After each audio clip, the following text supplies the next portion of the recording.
Let's go to Uncommitted. This is something that also I think needs to be corrected and is absolutely embarrassing for the Democratic Party. The Uncommitted movement, which I've had criticism towards because I don't think that you should endorse Kamala Harris without receiving some type of concession. I don't think that you should think the Democratic Party is going to stop arming Israel. I don't think you should believe that from the Democratic Party or from the Republican Party. And the Uncommitted movement, that has always been their goal, to end up backing the Democratic Party in the end, hoping that they would get those concessions, and they have not received those concessions. And then later on last night, it was brought to my attention that the Uncommitted movement has been informed by the Harris campaign that they will not allow a Palestinian American to speak on the main stage. Now, this is after they allowed parents of the U.S. hostage in Gaza, Hirsch Goldberg, Poland, to speak on the main stage. So they allowed Jewish parents to speak. I'm going to show you what they say. In an inflamed Middle East, we know the one thing that can most immediately release pressure and bring calm to the entire region: a deal that brings this diverse group of 109 hostages home and ends the suffering of the innocent civilians in Gaza.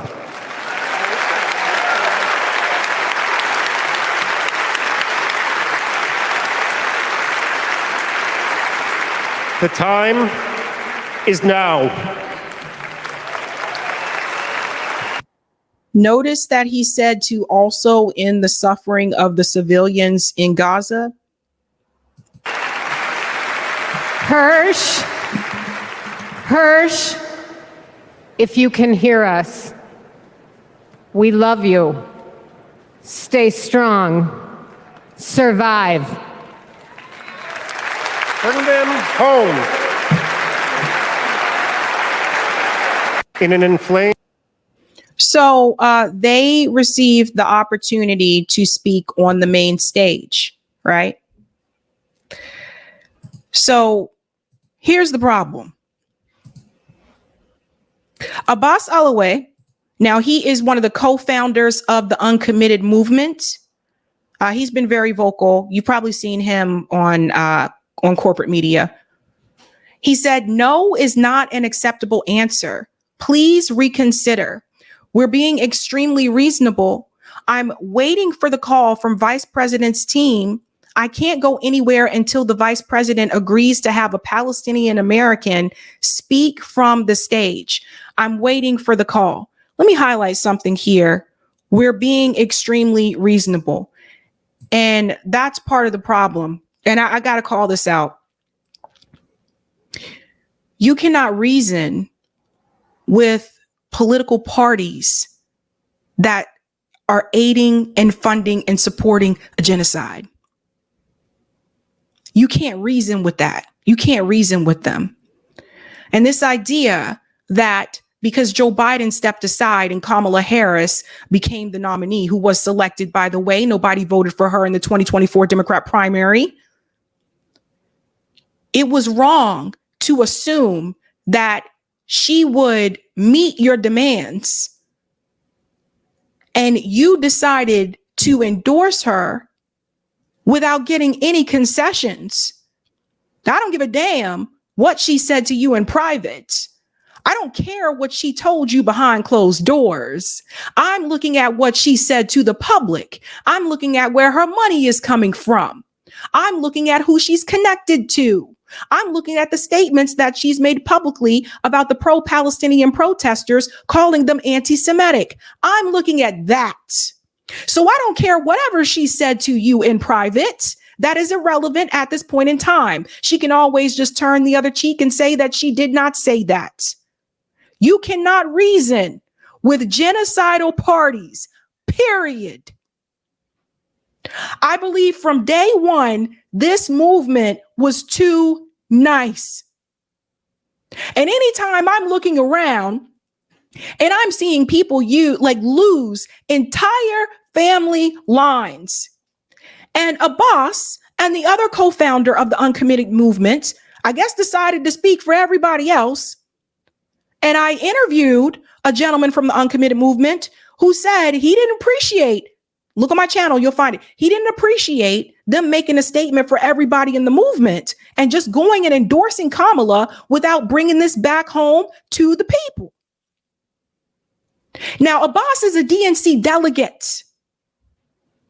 So when you said uncommitted from day one, they always planned on, or at least he always planned on endorsing the Democratic Party.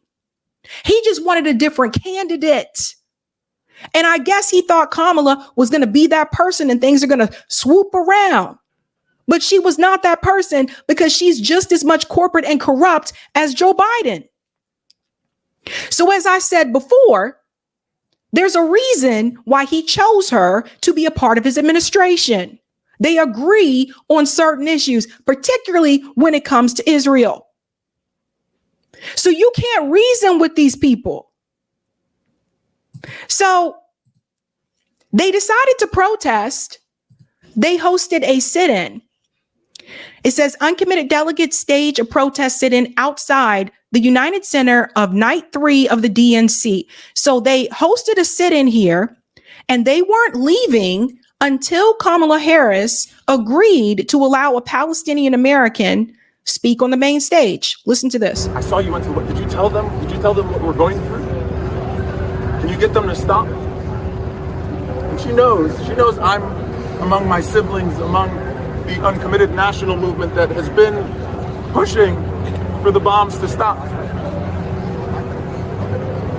And I talked to her 2 days ago. She said, your dad tells me you've been going on TV a lot, telling them to stop the bombs. Do you think they're going to listen? And as she was telling me that, she was grateful. She said, at least I can go to Beirut and stay with your uncle for a little while. Hopefully they'll stop by Saturday or Sunday. She makes up arbitrary days and says, maybe it'll stop. She's been telling me how she sleeps with her shoes under her pillow. That way, in case the bomb drops, she has something on her feet when she runs. I have a responsibility. I'm an American, proud to be a Democrat. I have a responsibility to my aunt to push for the same thing I'm sure any of my Democratic colleagues, any of the fellow staffers that I have served with in the United States Capitol, to push for a very reasonable request that our government stop sending the bombs that are being used to kill our family members. And that request and that demand should be met. And that demand should have been met before you endorsed Kamala Harris. And I said this going back to when Amal came onto the show. I said that back then they had already given the endorsement before she committed to not sending weapons to Israel. And till this day, her campaign is still saying she is not going to refuse weapons to Israel, and she's not even going to consider conditioning giving weapons to Israel. So I hope everybody realizes that when it comes to Israel, Kamala is not going to be different. Ilhan Omar showed up at the sit-in here. This was later on, again, because from what I understand, they refused to leave until, something was met. So here's Ilhan here.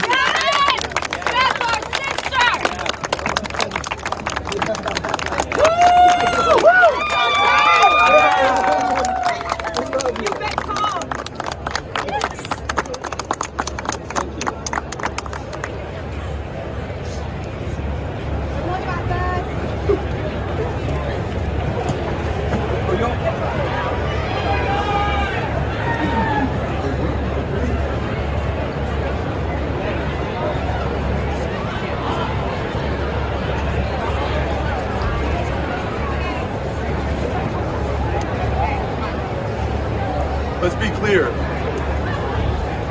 The most honorable Congresswoman from Minnesota's 5th Congressional District, Democratic Congresswoman Ilhan Omar is here.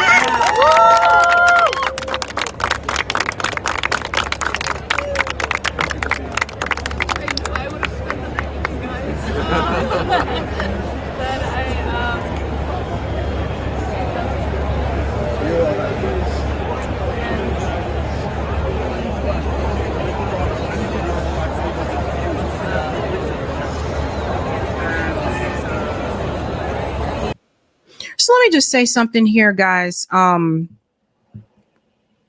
There's nothing that makes me feel more uncomfortable than to see someone begging.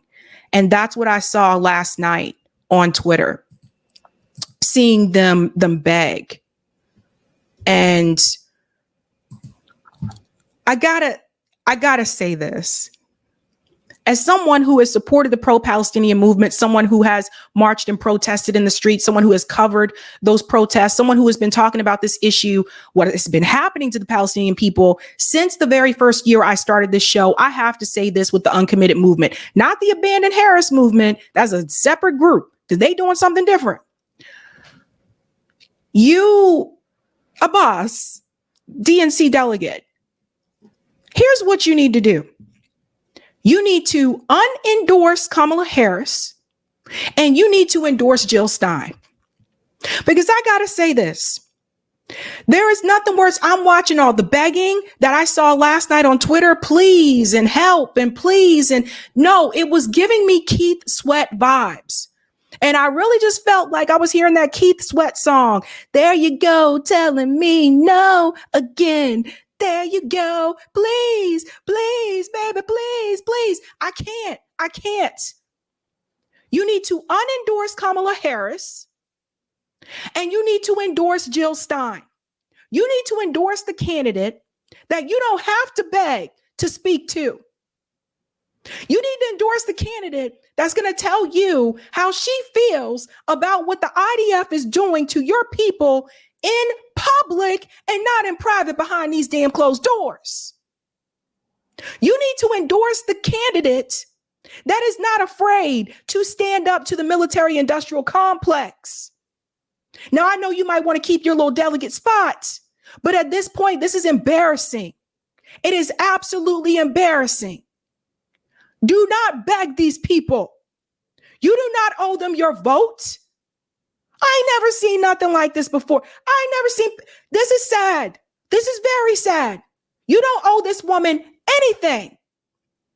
And if it were me, number one, I would have never endorsed her without getting any concessions. Number two, the moment she told you to your face, no Palestinian American will speak on the main stage. Excuse me. First of all, that's discrimination. No, I'm gonna call it like I see it. That's discrimination. They're not saying this person can't speak because they're not qualified. They're not saying the person can't speak because they haven't been vetted. They're saying the person cannot speak because they are Palestinian. And they went on to say they think it may cause more division. You don't think this is division right now, Kamala Harris? Because I'll keep it real. You don't sit up there and you allow the other side to speak on the main stage, but you don't allow the Palestinian American to speak on the main stage. Either both sides get to speak or none speak at all. That is how you are fair. That's straight up discrimination. And I wouldn't be sitting out there crying, God damn it. I would call it what it is.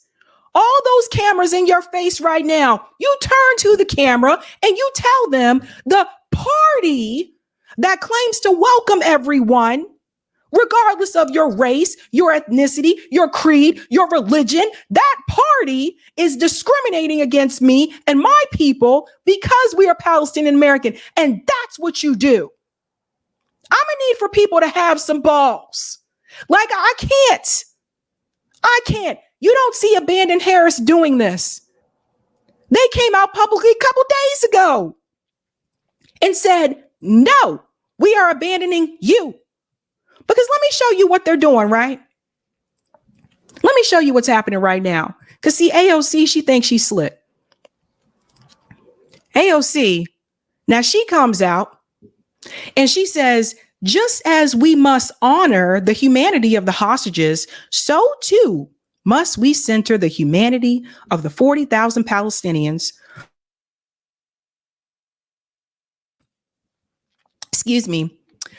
killed under Israeli bombardment. To deny that story is to participate in the dehumanization of Palestinians. The DNC must change course and affirm our shared humanity. Okay, so she tweeted this last night, right? So I came one back at her. Excuse me, why didn't you say this the other night when you had the mic? Instead, you told that blatant lie about tirelessly working towards a ceasefire. Why do you always mention Palestinians last? Why? You see what they're doing? So you had the mic, AOC. So she puts out that tweet, and then she decides, I guess word got out that Ilhan Omar was there with the people. So she decides to call them on video phone. Watch this. I think it is really important for us to send this message of shared humanity, and that the request isn't that large. It's important to emphasize that this is not even in any way an irrational thing to ask for. It's a basic thing to ask for. Congresswoman is emphasizing that this is about our shared humanity and that this is not a large request. That is a very basic and reasonable request. I'm sorry, Congressman, I'm paraphrasing. I can't memorize everything. I'm tired. I want to leave. I want to leave. Tell him to call so we can leave. Everybody see this? See this? So he said, I want to leave. Tell them to call so we can leave, right?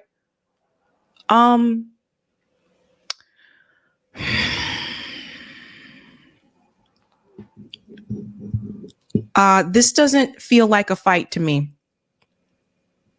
And look, I've been doing this for quite some time, activism. And sometimes in the activism community, there are some that you can tell they're about the groundwork and just getting things done, whether there's a camera around or not. But from this particular individual here, I think he likes the spotlight. And sometimes that happens. Let's see. Went on a little bit here. Hold on. The Congresswoman is emphasizing what we as uncommitted delegates know, that being in the streets is important, and thankfully our movement is strong and it's being paired with pressure from the inside. So that was AOC on the video call telling him that they were trying to do everything that they could on the inside.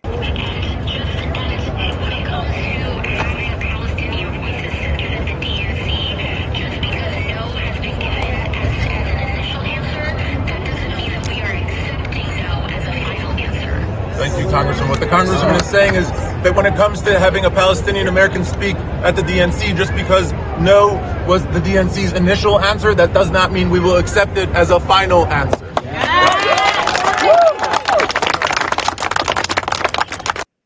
Okay. So let's see how that panned out. Right. So there was a little bit more hope there. Right. So here was the update. Eventually, Kamala Harris's campaign did get in touch, and this was the response. Update. Uncommitted leader Abbas says they've received new word from the Harris camp, which is aware of the sit-down demonstration. Kamala Harris's campaign message: a speaker is not happening. Would something else work?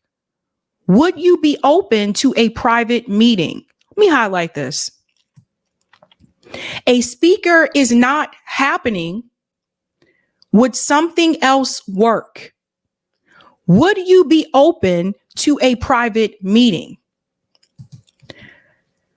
At this point, Kamala Harris is treating the uncommitted movement like a secret boyfriend. Let me show you what I mean. Secret boyfriend says, let's go to the movies. Or excuse me. Secret boyfriend says, hey, babe, let's go to the movies. Girlfriend says, oh, I don't really feel like going to the movies. Why don't we just stay at home and let it just be just the two of us? Don't you want it to just be the two of us? I don't want to go to the movies because, then we have to try to find our seats in the dark and we have to stand in line and wait for the food. We have popcorn here. Come on, babe, let's just stay home and let it just be just the two of us alone.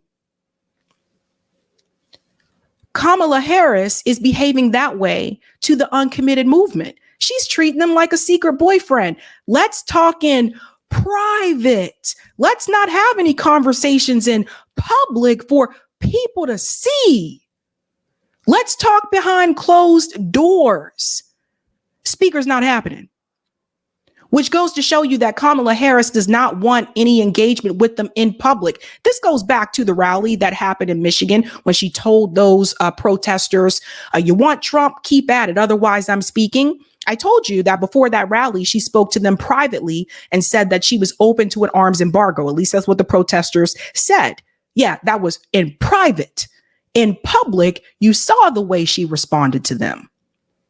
So Kamala Harris, she kind of trying to play both sides because publicly her campaign is saying, no, we don't support an arms embargo and we don't support conditioning any type of aid to Israel. But in private, she's telling them that she could be open to it and she's getting their hopes up.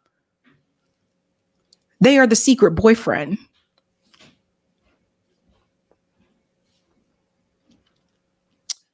Would something else work? That's discrimination, you guys. This is the Democratic Party. I thought this only happened with conservatives, right? So this goes back to overt and covert, right? It's a lot easier for people to point out racism or bigotry on the conservative side because it tends to be more overt, right? So if Donald Trump is on stage and he says something like, get those people out of our country, that kind of thing, that's more overt. But on the liberal side of things, there can also be racism and bigotry, but it's usually a little bit more subtle. Notice Kamala Harris is not doing this in public. It all has to be private. It reminds me of some of, the hoity-toity liberals, particularly here in the Northeast a lot. It's like they'll have like a Black Lives Matter sign like in their apartment or their condo or in the front yard of their house. But there are also like the ones that'll call the cops if they see me or someone that looks like me walking through their neighborhood. The little covert kind of shit. Or like you move into the house next door to them and let's say I moved into the house next door to them and they're really like kind of nice towards your face, like, oh, hi. And then they say to the other one, particularly with the women, say to the other neighbor, like, oh my God, are there more of them coming? I mean, I was okay with like the one family that moved in down the street around the corner, but this is the third one.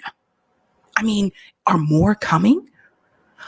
I hope not, because I don't want the property value of my house to go down. I know. Shh, here she comes. Hi. That's the covert way. But it happens on both sides. Now, Mehdi Hasan, he did meet with them. Where I think Medea was there too. Let me show you Medea because Code Pink was there with them as well. And she said, stop silencing Palestinian voices. Listen to this. So we just spent the night here in front of the Democratic National Convention in solidarity with the Palestinians and others who are here asking for the most minimal request that they get 5 minutes on the floor to speak to the issues of what's happening in Gaza. So far, the party has refused. It was very cold and we're tired, but what's profound is that everyone had a voice at the convention. Republicans, the family that has a hostage members, everyone has had a voice, but the Palestinians. And in this moment in history, when the most profound thing that is happening is a genocide on the Palestinian people, and the Democratic Party can't open their tent big enough to have a Palestinian voice for, they said even 2 minutes, I don't understand. Palestinians are restricted. This is a type of fascism where the word Palestine is is considered a negative, where you can lose your job if you support Palestinian human rights. And the Democrats support this. We're just very shocked and ashamed that the Democrats are doing this to the Palestinian Americans and all of us who have been showing our compassion and our love for the people in Palestine. To have the Democrats just slap them in the face and say, your voice not only doesn't matter, your voice won't be heard. And this is just the beginning, because this shows you what her presidency will be like, right? Let's go to part 2 here, Eric, of Tight VNC, because I have something to show you from Mehdi Hassan. He had the opportunity to interview one of the Uncommitted supporters. Let's bring this up here. Before we get to Mehdi, I forgot about this part. Some of those protesters, after this was announced, they were protesting outside of Kamala Harris's hotel in Chicago for a 1 a.m. wake-up call. Banners say, "Killer Kamala, Gaza speaks." Look at this. Over 180,000 Palestinians. Have been murdered by Israel in Gaza. Over 180,000 Palestinians. So they found out where Kamala was staying. They found out her accommodations, which is interesting. But Mehdi Hassan here, he came forward and he was talking to, let's go ahead and bring this up here. He was speaking to Palestinian American lawmaker Ruwa for Georgia, and she is the one who I believe was supposed to be the speaker, right? So listen to this. Ruwa, you are a member of the House of Representatives. You're a Democratic lawmaker. What do you both say? What do you say as a representative, elected representative, to, I'm sure, many Palestinian Americans who come up to you and say, what are you doing in that party? We're invisible to that party. We're not represented. They don't care about us. What do you say to them? I'm going to be honest with you. I really thought I could take something back after this week. Yeah. You hear that? She said, I really thought I could take something back after this week. Palestinian American, elected official. And now I don't know what I'm going to say to them. I really don't, because, none of us expect to change 80 years worth of policy, in the course of a single election cycle. That is absolutely not the, current ask. That is not what is being demanded. What is being demanded at the most basic fundamental level is that for those of us who have given so much for this party, because again, I've been an organizer for 10 years, 8 years longer than I've been an elected official. I have knocked doors. I personally knocked doors for President Biden in Forsyth County in the cold on my own, because I firmly believe that we could not have Trump again. Yeah. I am somebody who's turned out, at this point, tens of thousands of voters for the party. I'm in a swing state, and I've done it consistently. And when somebody tells me, what are you doing in that party? I used to be able to say, this is the only party, the only one that at least strives to do the right thing. No, but there is no singular perfect party. But our tent is big enough that I can see myself in it, and that it matches my values of striving to be the best that we can be. And ladies and gentlemen, what you just heard her say there, that is the reason why I don't canvass for politicians. Because for those of us that are part of the grassroots, that are on the ground, that do the canvassing, that are knocking on the doors and all of that jazz, we're the ones that are usually ignored when those politicians get into office and they don't do, or they don't fulfill the promises that they made. So a lot of us that did that for Bernie and for members of the squad, once they got elected, well, Bernie just went back to the Senate, but once they got elected, they didn't want anything to do with any of us. And they didn't want us to hold them accountable either. It's just the weirdest, the ego comes into play.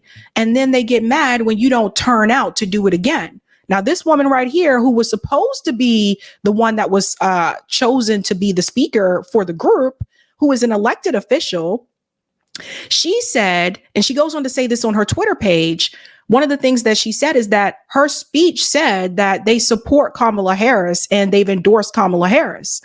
And Kamala's team doesn't even want them to say that.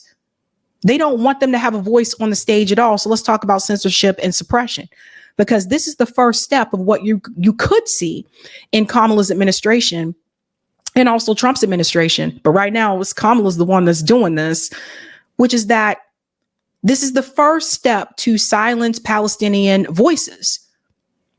The first step, you can't speak on the stage. Now, I've watched all different races and ethnicities walk across the DNC main stage and give a speech. I've even seen Republicans at the DNC convention giving a speech.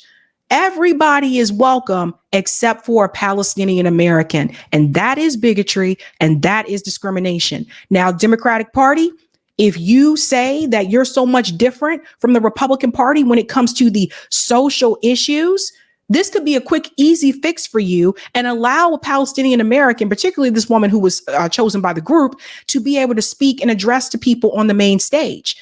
Otherwise, you really can't be pointing to Donald Trump and the Republicans right now about the bigotry because you're doing the same thing. Boo.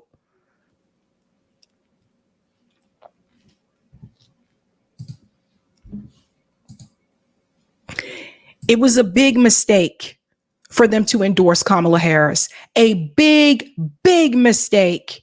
And to show you how people at the DNC convention feel about even hearing about what they're going through, look at this. DNC attendees cover their ears as the names of dead Palestinian children are read as they leave the convention. So when the Harris administration, the Harris campaign, when they say, we don't want to let you speak because this could cause division, they're worried about their wealthy donors. They're worried about the people that are sitting in those seats that have paid thousands of dollars for those seats. That's who they don't want to piss off. Watch the way they react to hearing the names of dead Palestinian children. Watch this. The blood of these children is on your house. 13 years old. Sama Abu Lid. Say it again. Say it again. Mock them again. Mock the children again. Do it again. Do it again. 18 years old. See this? What's funny about that? Watch this. The children again. Do it again. Do it again. 18 years old. Why is that funny? Why is this a joke? Does everybody see the problem that we have in this country? Why is that funny? You think genocide is a joke? No, you just want to mingle with the important people. You want to be able to say you went to the DNC convention and you got to see Oprah speak. You want to mingle with other influencers, or he could be an influencer himself. You want to be inside that DNC, circle so bad that you would mock the death of children?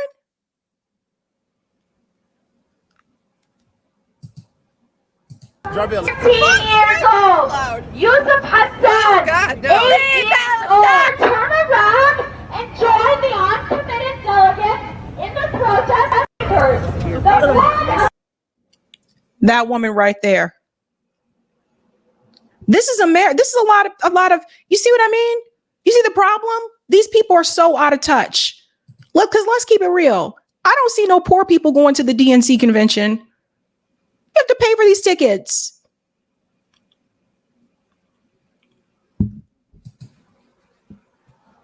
But no, this is the party that cares and loves everybody. Loves everybody.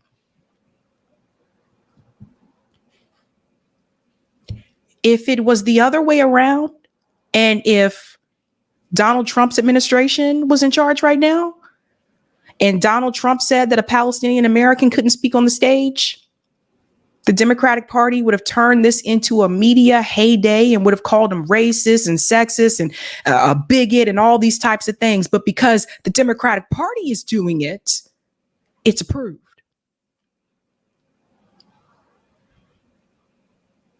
Leave the cult. Start thinking for yourself.